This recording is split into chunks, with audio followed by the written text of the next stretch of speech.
하나님을 보게 하라라는 제목으로 하나님 말씀을 전하겠습니다. 하나님은 믿지 않는 세상 사람들이 하나님이 어떠한 분이신지를 알기를 원하십니다. 그런데 믿지 않는 사람들은 하나님에 대하여 관심이 없기 때문에 하나님의 말씀을 읽지도 않고 또 교회에 나오지도 않지요. 그래서 그들에게 우리가 다가가서 하나님이 어떠한 분이신지를 보여주어야 합니다. 교회도 그렇습니다. 하나님께서 교회를 세우실 때에는 믿지 않는 사람들, 하나님이 어떠한 분이신지를 보여주라고 그 각 지역에 교회를 세우신 것이에요. 그래서 우리 거양교회 같은 경우에는 이곳 거제리와 양정동이 만나는 정중앙에 하나님이 교회를 세우셔서 이곳에 있는 사람들에게 하나님의 살아계심과 하나님의 역사하심과 오늘도 하나님은 우리를 위하여 일하고 계시다라는 것을 알려주기를 원한다라는 것이 하나님의 뜻이라는 것입니다. 그들이 살고 있는 지역, 그곳마다 교회가 있는데 그 교회는 하나님의 살아계심을 보여줄 사명이 있습니다. 성도들도 마찬가지입니다. 만나는 모든 사람들에게 하나님이 살아계시다는 것을, 하나님이 나와 함께 하시다는 것을 보여주어야 할 사명이 있습니다. 여러분, 믿음이 좋다는 것이 무엇입니까? 믿음이 좋다는 것은 하나님이 나를 통하여 일하신다는 것을 모든 사람들이 볼 수 있게끔 하는 것입니다. 인위적으로나 억지로 만든 것이 아니라 하나님이 나를 통하여 드러나시고 예수의 향기가 나를 통하여 풍겨나는 그런 자연스러움을 통하여서 사람들은 저 사람이야말로 하나님의 사람이구나. 하나님이 저 사람을 통해 역사하시는구나. 하나님이 거양교회를 통하여 역사하시는구나 라는 것을 알 수 있게 되는 것입니다. 그런데 사람들에게 하나님을 보이게 하기 위하여서는 준비하는 마음이 필요합니다. 왜냐하면 하나님께서 사명을 맡기실 때에는 내가 감당할 수 있는 그러한 일을 시키시는 것보다도 내가 감당할 수 없는, 그래서 부담스럽고 또 때로는 두려운 마음이 드는 그런 사명을 맡기실 때가 많이 있다는 거예요. 성경 곳곳을 보면 하나님의 사람들의 모습이 그렇습니다. 하나님의 사람들의 모습을 보면 하나님께서 그들에게 맡기신 사명이 그들이 충분히 감당할 수 있을 만큼의 사명이 아니라 감당할 수 없는 사명이어서 하나님, 저는 그 일을 감당할 수 없습니다. 다른 사람에게 맡기시지요.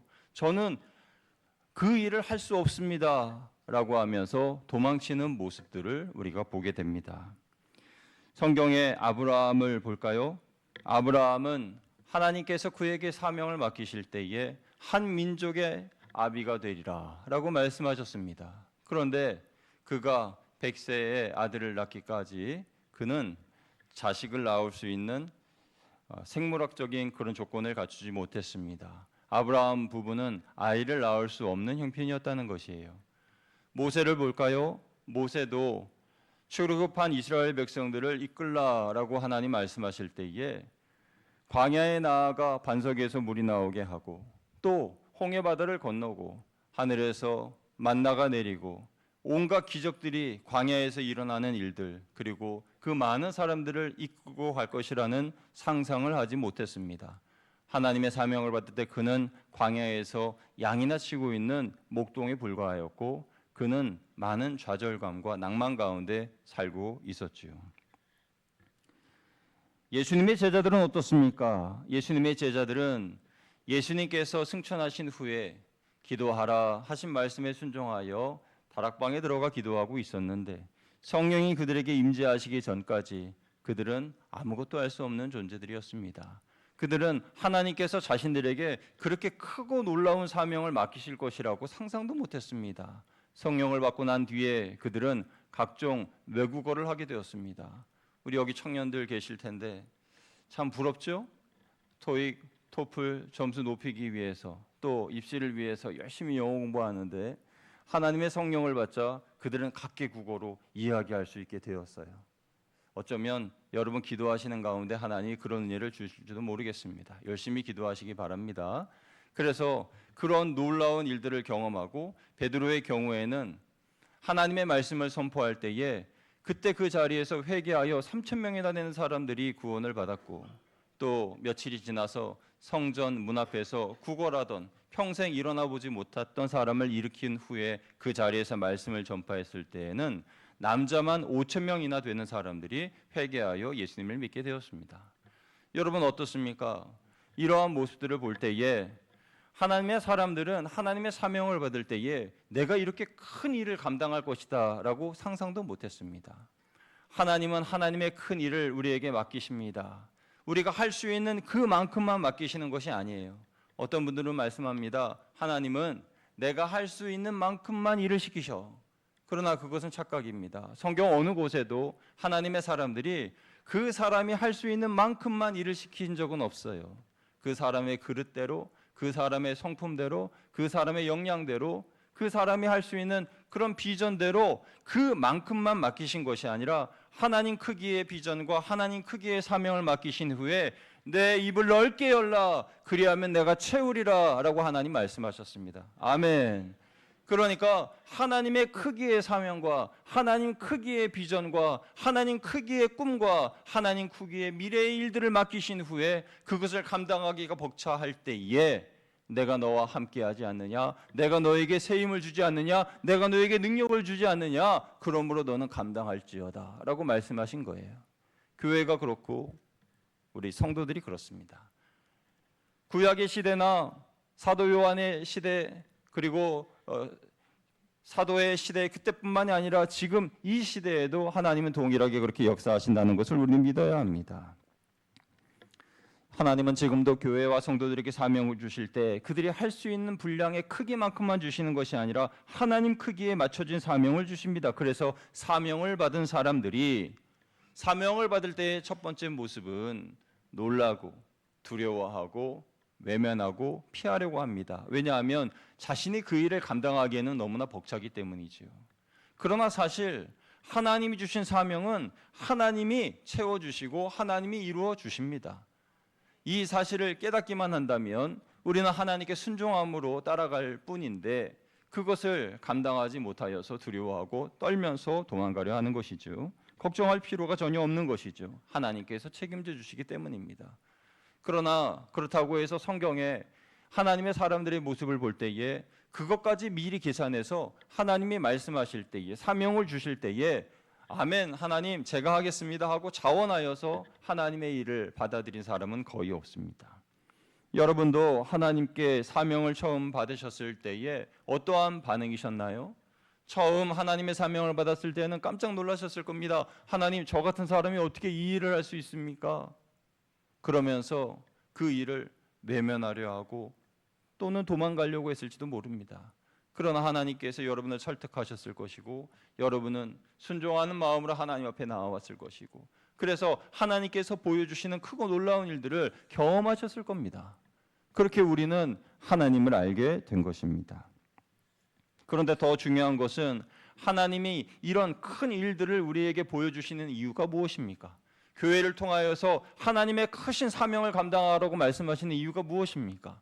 그것은 믿지 않는 불신자들과 믿음이 연약한 성도들을 위해서 하나님이 큰 일을 보여주시는 겁니다. 왜냐하면 믿지 않는 성도들, 믿지 않는 사람들은 교회에서 일어나고 있는 일들에 대하여서 주의 깊게 보고 있으나 하나님의 일이 아니면 관심이 없습니다. 교회에서 일어나는 일상의 예배와 또 교회에서 행하는 전도나 갖가지 프로그램에 대해서 사람들은 관심이 없습니다. 그러면 사람들이 관심을 가지고 있는 것은 무엇입니까? 하나님이 하시는 그것에 대하여서는 관심이 있습니다. 고향교회에서 요즘 하나님께서 그런 역사를 하신다면서 그러면 관심을 가지게 되죠. 그러면서 한 명씩 두 명씩 궁금하여 찾아오게 될 것입니다. 그것이 사도들의 시대에 일어났던 일들이고 초대교회에 일어났던 일들이라는 거예요.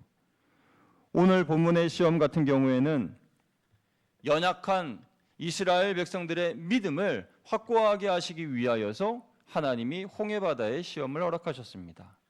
여러분, 모세를 통하여 이스라엘 백성들에게 장막을 치라 말씀하신 장소가 바닷가입니다. 뒤에는 바다가 있는데 그 앞에다 장막을 치라고 말씀하신 거예요. 그야말로 배수의 진이죠. 그러니까 애굽의 군대가 쳐들어오면 물에 빠져 죽을 수밖에 없는 그런 상황인데 그런 곳에 장막을 치라라고 말씀하셨습니다. 사람들은 순종하여 장막을 쳤죠. 그런데 아니나 다를까 얼마 후에 애굽의 군대가 잡으려고 쫓아왔습니다. 이제 꼼짝없이 죽게 되었습니다. 그러자 하나님의 뜻을 알지 못하는 사람들이 하나님을 원망하고 모세를 원망하며 이렇게 말하였습니다. 출애굽기 14장 11절 12절 말씀이죠. 우리 같이 한번 읽어보겠습니다. 시작. 그들이 또 모세에게 이르되 애굽에 매장지가 없어서 당신이 우리를 이끌어내어 이 광야에서 죽게 하느냐? 어찌하여 당신이 우리를 애굽에서 이끌어내어 우리에게 이같이 하느냐? 우리가 애굽에서 당신에게 이른 말이 이것이 아니냐? 이르기를 우리를 내버려 두라. 우리가 애굽 사람을 섬길 것이라 하지 아니하더냐? 애굽 사람을 섬기는 것이 광야에서 죽는 것보다 낫겠노라. 아멘. 하나님을 원망하고 모세를 원망하면서 그들은 차라리 우리가 애굽의 종으로 있게 놔두지 그랬느냐, 왜 이곳에서 우리를 죽이려고 하느냐라고 말하였습니다. 하나님의 뜻은 그들을 광야에서 죽이는 것이 아니었습니다. 홍해바다를 갈리고 그리고 마른 땅으로 그들을 건너게 하신 후에 쫓아오는 애굽의 군대를 바다 한가운데 수장시키시는 것이 하나님의 뜻이었습니다. 이것까지 알아야 할 텐데 그들은 깨닫지 못하였고 그래서 그들은 원망했는데 하나님께서 이 일을 다 이루신 후에 이스라엘 백성들의 반응은 어떻습니까? 그것이 오늘 우리가 읽은 본문의 말씀이죠. 31절 말씀 같이 읽어보겠습니다. 시작. 이스라엘이 여호와께서 애굽 사람들에게 행하신 그 큰 능력을 보았으므로 백성이 여호와를 경외하며 여호와와 그의 종 모세를 믿었더라. 아멘. 이 일을 겪은 후에 애굽의 군사들이 다 수장되고 그들은 안전하게 홍해 건너편으로 건넌 후에 그들은 하나님께서 하신 역사를 봅니다. 그러면서 자신의 연약한 믿음에 대하여서 회개하고 하나님을 온전히 믿게 됩니다. 또한 하나님을 원망하고 모세를 원망하던 사람들의 입의 말은 사라져 버렸습니다. 이 일을 위하여서 하나님께서 큰 일을 행하시는 것입니다. 하나님이 큰 일을 행하시는 것은 믿음이 연약한 사람들, 믿는 것 같으나 믿지 않는 사람들, 언제든지 자신의 믿음을 드러내려고 하지 않는 사람들, 그런 사람들에게 하나님을 온전히 믿고 하나님의 살아계심을 보고 하나님만 바라보며 살라고 하나님이 그런 큰 일들을 맡기시는 것입니다. 하나님이 오늘 우리에게도 큰 사명과 큰 역사를 보여주십니다. 그러한 이유는 믿음이 연약한 성도들이 하나님의 행하신 큰 일들을 보고 하나님을 경외하며 하나님의 사람으로서 살라고 하나님이 그러한 일들을 맡기신 겁니다. 믿는 성도가 먼저 하나님을 바라보며 살아야 믿지 않는 불신자들이 하나님을 믿을 것 아닙니까? 믿지 않는 성도들이 믿는 성도들의 삶의 모습에서 하나님을 보아야 하나님께로 나아올 수 있지 않겠습니까? 그러므로 우리는 교회의 일을 잘하는 사람이 되기보다 내 삶의 모습을 통해 하나님을 불신자들에게 보여줄 수 있는 사람이 되어야 합니다. 제가 지난주 중에 교회 앞을 지나다가 어떤 분을 만나게 되었는데 이사 오신 지 얼마 안 된 분이신 것 같아요. 그분과 대화를 하면서 제가 거양교회의 목사라는 것을 말씀드렸습니다. 그분이 교회 다니시는 분이 맞습니다. 김기태 목사님이세요? 그래서 어떻게 하셨어요? 제가 관심이 있어서 홈페이지도 좀 보았습니다. 이렇게 말씀을 하시더라고요. 그러면서 그분이 하시는 말씀이 거양교회에는 헌신된 분들이 많은 것 같아요. 이렇게 말씀하셨어요. 그래서 제가 그렇습니다 하고 대답을 했습니다. 그러면서 제가 그분에게 물어보고 싶었던 질문이 있었어요. 물어보지는 않았습니다. 제가 그분에게 물어보고 싶었던 것은 혹시 우리 교회를 통하여서 하나님이 일하시는 모습을 보고 계십니까? 이런 질문을 묻고 싶었어요. 하나님께서 우리 교회를 통하여서 일하시는 것을 보고 계십니까? 우리는 다른 지역의 주민들의 입을 통해서 우리 교회에 대한 평가를 들을 수 있습니다. 만약 주변의 사람들에게 우리 거양교회를 통해 하나님이 일하시는 것이 무엇이냐라고 물어봤을 때에 확실한 대답을 듣지 못한다면 그 사람의 잘못이 아니라 우리의 잘못입니다. 그분이 대답을 잘못한 것이 아니라 우리에게 책임이 있다는 것이에요. 우리 교회가 지역에 하나님의 크신 일들을 보여주지 못했기 때문에 대답을 하지 못한 것이니 우리의 책임이라는 거예요. 물론 우리는 교회로서의 충분한 역할을 감당해 왔습니다. 매주일 예배를 드리고 주중에 예배를 드리고 새벽마다 기도의 제단을 쌓았습니다. 우리 교회는 거양이라는 이름의 뜻처럼 큰 일꾼들을 길러내는 그런 일들을 지금 잘 해왔습니다. 그래서 72년의 역사 가운데에 많은 지도자들 또 하나님의 사람들을 배출해 왔습니다. 그런데 이 일을 잘 하였다고 해서 지역의 사람들이 또 세상의 사람들이 그것을 하나님의 일이라고 말하지는 않습니다. 그리고 그러한 일들에 대하여서 관심을 가지지도 않습니다. 왜 그렇습니까? 하나님의 일을 보지 못했기 때문입니다. 그래서 우리는 고민해 보아야 됩니다.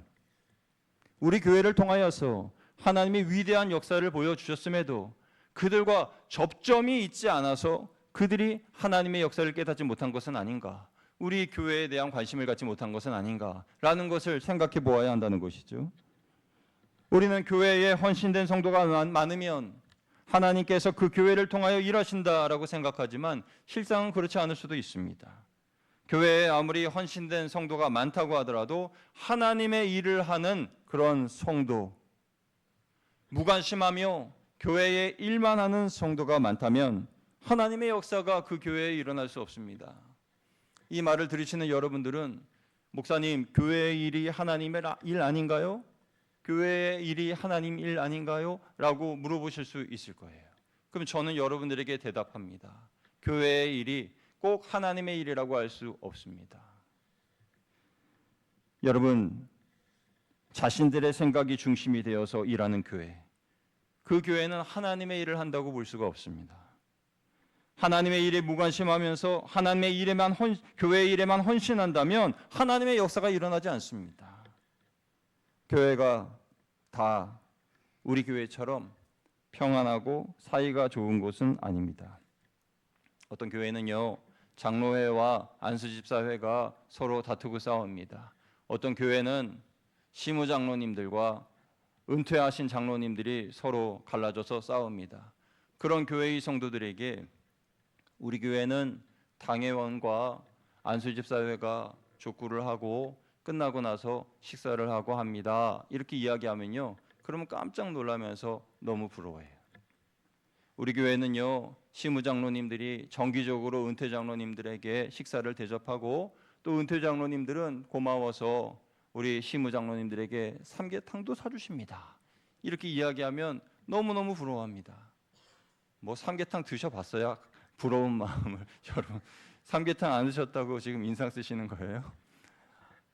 이런 모습들이 일반적인 교회의 모습이어야 되는데 그렇지 못한 교회들이 많다는 거예요. 그런 교회의 성도들은 서로 갈라져서 싸우면서 서로 자기의 주장을 관철시키기 위해 헌신합니다. 그러면서 우리는 교회를 위하여 헌신하고 있다라고 말합니다. 우리가 하는 일은 교회의 일이라고 이야기를 해요. 교회의 일일 수 있습니다. 그러나 그것은 하나님의 일은 아닙니다. 하나님이 하시는 일은 아닙니다. 그들은 하나님을 위하여 일하고 있다라고 말할 수 없어요. 우리는 하나님이 하실 일에 대해서 그것이 교회의 일이라고 생각하며 하나님이 하실 일을 등한시 여기는 그런 잘못을 범해서는 안 됩니다.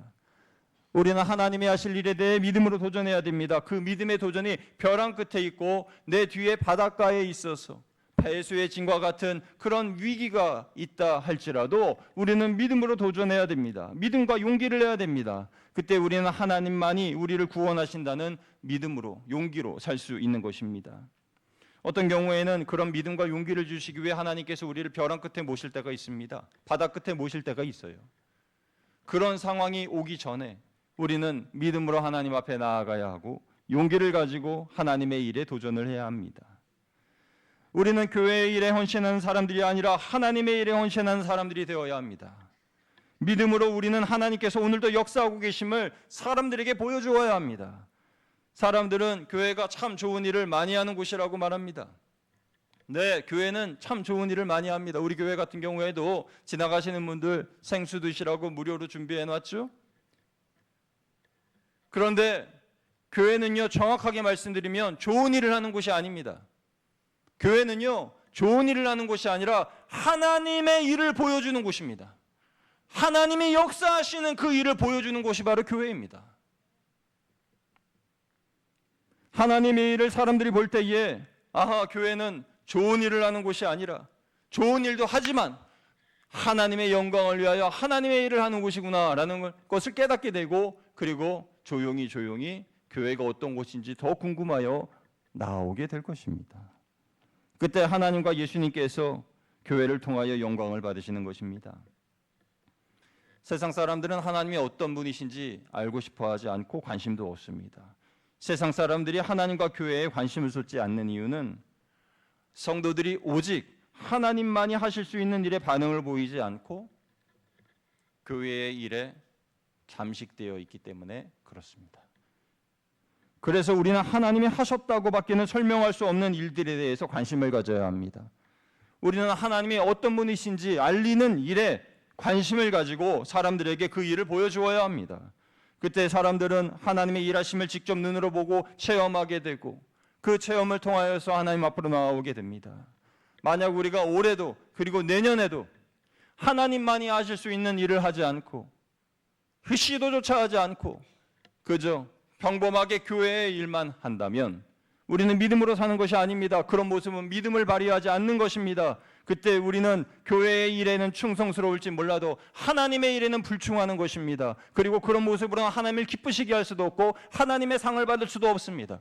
히브리서 11장 6절에 말씀하셨습니다. 우리 함께 말씀 읽어보겠습니다. 시작. 믿음이 없이는 하나님을 기쁘시게 하지 못하나니 하나님께 나아가는 자는 반드시 그가 계신 것과 또한 그가 자기를 찾는 자들에게 상 주시는 이심을 믿어야 할지니라. 아멘. 만약에 지역의 사람들이 복음에 대하여서 받아들일 때에 사도행전적인 하나님의 역사하심으로 받아들이지 못한다면, 사도행전에 기록된 것과 같은 반응을 보이지 않는다면 그것은 그들이 우리 교회와 성도들에게서 하나님을 발견하지 못한다는 증거일 것입니다. 하나님은 우리가 사람들에게 매 순간 하나님을 경험하며 사는 모습을 보이기를 원하십니다. 하나님은 우리가 어떤 일을 이루어내는 것에 관심이 있는 것이 아니라 그 일을 이뤄내는 과정 가운데 하나님을 경험하는 것을 보기를 원하십니다. 만약에 하나님이 일 중심의 하나님이셨다면 교회나 사람에게 일을 맡기지 않으셨을 거예요. 하나님께서 다 하셨을 겁니다. 그러나 하나님께서 우리에게 어떤 일을 맡기시는 이유는 그 일을 통하여서 하나님께 더 열심히 기도하고 하나님을 만나고 경험하고 그러므로 말미암아 하나님께 자랑이 되기 위하여 그 일을 맡기시는 것이죠. 그래서 하나님은 크신 하나님을 경험하라고 우리에게 크신 하나님의 사명을 주시는 겁니다. 하나님이 우리에게 오셔서 하나님의 목적하신 일을 맡기실 때에 대부분의 사람들은 놀라고 두려워 거부하지만 순종하는 몇 명의 사람으로 인하여 하나님의 일이 진행됩니다. 그래서 그 일의 결과가 처음에는 미미합니다. 작습니다. 그들의 충성과 헌신의 결과가 크지 않습니다. 그러나 그것이 하나님께서 함께 하신 일이라는 것을 본 사람들이 한 사람 두 사람 함께 하게 되고 그러므로 말미암아 하나님의 영광이 더 드러나게 되고 하나님의 큰 사명을 감당할 수 있는 그릇이 준비가 되는 것이죠. 그러면 우리가 찾아내야 할 하나님 크기의 사명은 무엇일까요? 그리고 어떻게 해야 하나님만이 하실 수 있는 일을 할 수 있을까요? 어떻게 하면 지역에 믿지 않는 이들에게 하나님을 보게 할 수 있습니까? 도대체 그런 일들이 무엇입니까?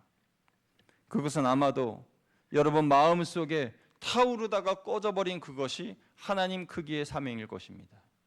전에 기도하면서 하나님께서 우리에게 주신 사명이라고 확신하였던 그 일이 재정적인 문제로 인하여서 포기되어져 버렸을 때 그것이 하나님의 크기의 사명일 수 있습니다. 기도하면서 받았던 응답을 사람들에게 이야기하면서 흥분된 마음으로 우리 이렇게 같이 해보자 라고 이야기했는데 사람들이 비웃으면서 그걸 우리 교회가 어떻게 하냐고 비웃으며 이야기했을 때에 그 냉소적인 반응으로 인하여 마음이 위축되면서 그래 내가 너무 몽상가였나 보다 이런 생각을 하며 포기하였던 그것이 하나님께서 주신 크신 사명일 수 있습니다.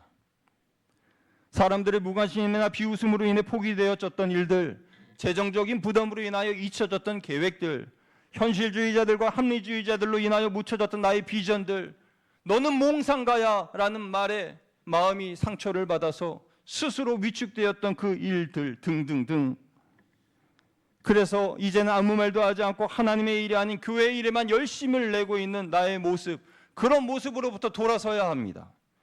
우리가 하나님의 일을 하려면 사람들의 비웃음에 맞설 준비가 되어 있어야 합니다. 그리고 지금의 일들이 사람의 일이나 교회의 일이 아니라 하나님이 직접 하시는 일이라는 것을 보여주어야 돼요. 그래서 그들의 생각을 깨뜨려야 됩니다. 불신자들과 믿음이 연약한 사람들, 그 생각을 깨뜨려야 합니다. 그들의 게으름과 불성실함을 깨뜨려야 합니다. 그리고 그들도 마침내 하나님의 역사에 동참하게끔 해야 합니다. 현실주의자들과 합리주의자들이 더 이상 자기들의 주장이 옳다, 합리화하지 못하도록 해야 합니다. 그러기 위해선 하나님의 역사와 기적이 교회 안에서 드러나야 합니다. 사도행전에 기록된 하나님의 역사와 고난을 대하는 의연한 성도의 모습을 다시 회복해야 합니다. 그것이 사람들에게 하나님을 보이는 것이고, 그때 신앙인의 불신앙은 애굽의 군대가 바다 한가운데 수장되었듯이 그때 그 불신앙은 똑같이 그 바다에 잠기워지게 될 것입니다. 우리 교회가 사도행전적인 교회가 되고 불신자들에게 하나님의 살아계심을 보이려면 어떤 것부터 실천해야 할까요? 다음에 작은 것부터 지키는 우리들이 되길 소망합니다. 첫째는요, 함께 읽습니다. 불신앙이 상식이 되고 일상이 되는 것을 용납하지 마십시오. 여러분, 불신앙이 상식이 되고 일상이 되는 것을 용납해서는 안 됩니다. 우리는 불신앙과 타협하는 삶의 자세를 더 이상 용납해서는 안 됩니다. 이제 우리는 안 된다는 모든 생각을 버리고 주 안에서 모든 것이 가능하다라는 생각으로 바꿔야 됩니다. 하나님께는 불가능이 없습니다. 예수님께서 마태복음 19장 26절에 말씀하시기를 사람으로는 알 수 없으나 하나님께로는 다 하실 수 있다라고 말씀하셨어요. 사람으로는 알 수 없으나 하나님께로는 다 하실 수 있다라고 말씀하셨습니다. 하나님께서 불가능이 개입하시면 가능으로 바뀝니다. 100세의 아브라함에게 이삭이 생긴 것이 그래야 하였고, 모세가 이스라엘 백성과 홍해바다를 건넌 것이 그래야 하였고, 기드온이 300명을 거느리고 12만 명의 미디안 사람들을 무찌르는 것이 그랬습니다. 하나님이 개입하시면 하늘의 해도 멈춥니다. 여호수아서 10장에 보면 이스라엘 군대가 아무리 군대와 싸우고 있을 때에 해가 조금만 더 떠 있으면 저들을 완전히 섬멸할 수 있었을 텐데 해가 뉘엿뉘엿 지려고 하자 하나님께서 하늘의 해를 멈춰주십니다. 그리고 그들은 완전한 승리를 거두게 되지요. 하나님께서 인간의 역사와 자연의 섭리에 개입하시면 우리가 생각하는 불가능한 것들이 가능하게 됩니다.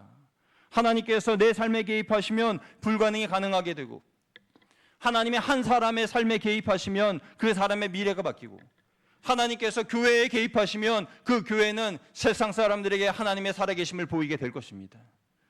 그러므로 우리는 하나님을 세상에 보이는 것에 방해가 되는, 하나님을 세상에 보이는 것에 대하여 방해가 되는 불신앙적인 요소를 제거해야 합니다. 둘째는요, 입술의 부정적인 모든 말을 버리고 할 수 있다는 믿음을 회복해야 됩니다. 우리는 민수기 14장 28절의 말씀을 기억해야 합니다. 같이 읽습니다. 시작. 그들에게 이르기를 여호와의 말씀에 내 삶을 두고 맹세하노라. 너희 말이 내 귀에 들린 대로 내가 너희에게 행하리니. 아멘. 너희 말이 내 귀에 들린 대로 행한다라고 하나님이 말씀하셨습니다. 이제부터 우리는 나와 교회의 영적 체질을 부정에서 긍정으로, 불신앙에서 믿음으로 바꾸는 데 힘써야 합니다.